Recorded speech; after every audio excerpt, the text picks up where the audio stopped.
Welcome back to part 4 of What Gets You Married or Fast Track to Marriage. This is Jessie. And this is Irina. And we're the Kaufmans. And we're married. Oh, yes, and we are. In love like newlyweds. And we've been married for a while now. Yes. So, part 4, you guys. That's amazing. You've been through all 3 first parts. This one is going to talk about connection and communication and how to. We're going to have a next one next week that's going to give you more.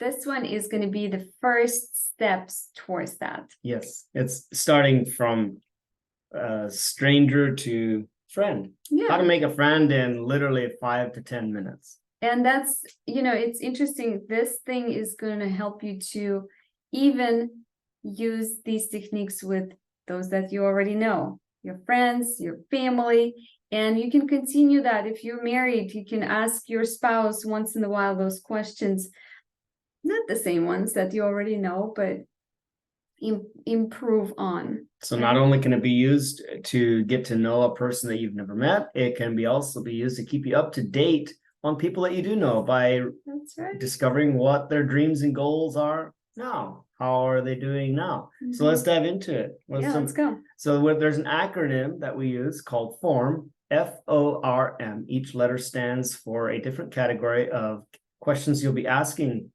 the person that you are in front of. Yes. Family stands for the F, and the O is occupation, and the R is recreation. Mm-hmm. So what's the M?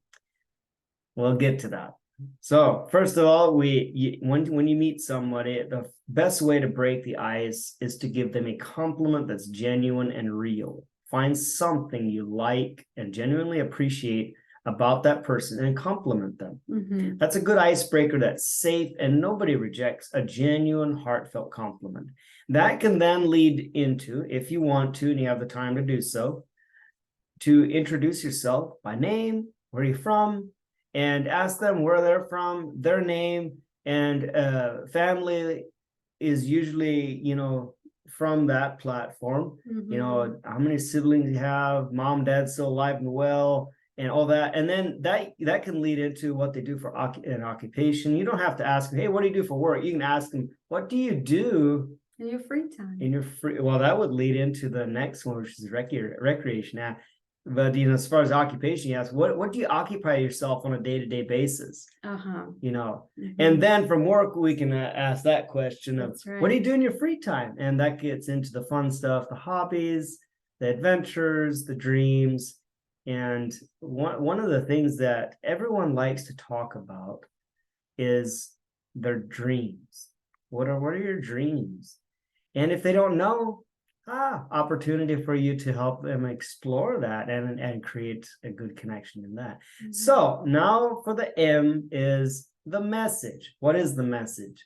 The message is finding their sign, which is another acronym that will launch off of the form. So the message is strengths, interests, goals, and needs, spelling the word sign. So as you ask them about their family, occupation, and recreation, you find and look for their sign, their strengths, interests, goals, and needs. And as you identify those strengths, interests, goals, and needs, their sign, that will be your message. It's like, how can you come along? Contribute. Yes.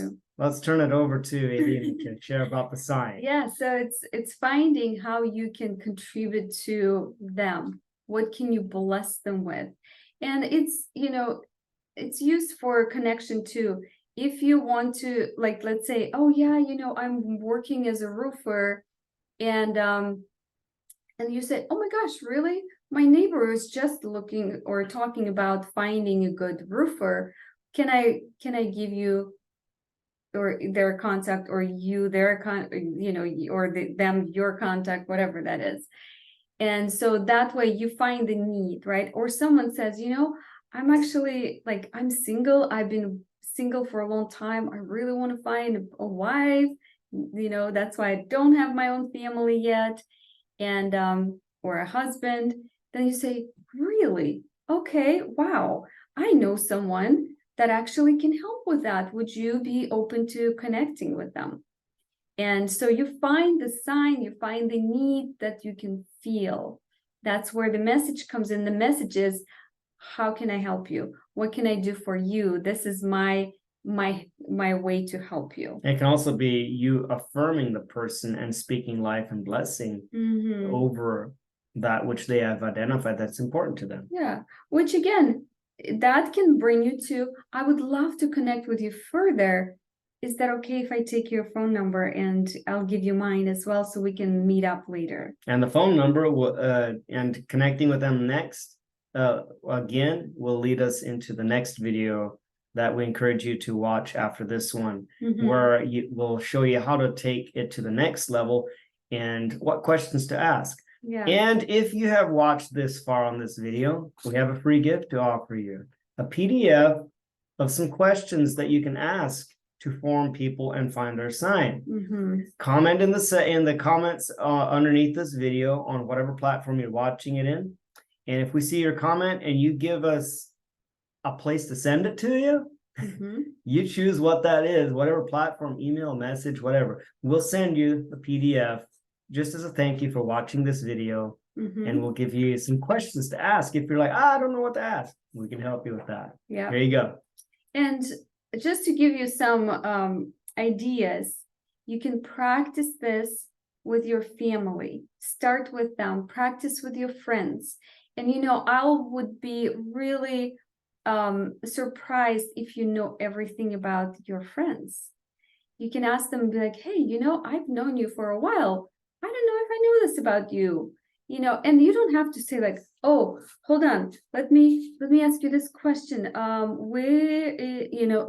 You could. You if could. you communicate that ahead of time and tell them, hey, And listen, I'm exercising and practicing Yeah. and growing my conversation and communication skills. Yeah. And ask them if they're willing to give you 15 minutes and then just go down the list, have fun with it. Yeah. But it's obviously you want to have it natural if it's a complete stranger. But again, if you want to use a template, I mean, it's okay if you do that in front of the person, if you communicate what you have in mind. And you can practice in front of a mirror, right? You can go to your local grocery store and meet people there. It is for you to practice and get in tuned with that skill so that that skill can take you into the next level connection. That's right. Is that it? Yep. All right. Now we're going to go form each other. All right. See you later, you guys. Be blessed.